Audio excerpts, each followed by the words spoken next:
Hi there, Dr. Dave here, and it's time to rise and whine.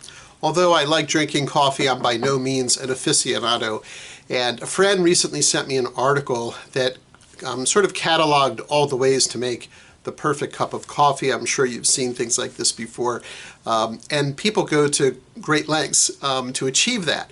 One of the things I noticed that was interesting among the recommendations was a discussion about how although everything starts with the coffee bean, it doesn't have to be the perfect coffee bean because good beans can be made better by how they're roasted. It reminds me that in life there are things that don't necessarily have to be perfect or awesome, but our attention to them and our willingness to take the time to make them better can improve things quite a bit. That if there's something in our life that we want to improve, a little time and attention goes a long way to making it possibly perfect.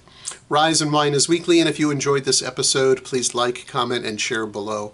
I hope you have a fantastic rest of your day, and thank you for spending a minute of it with me.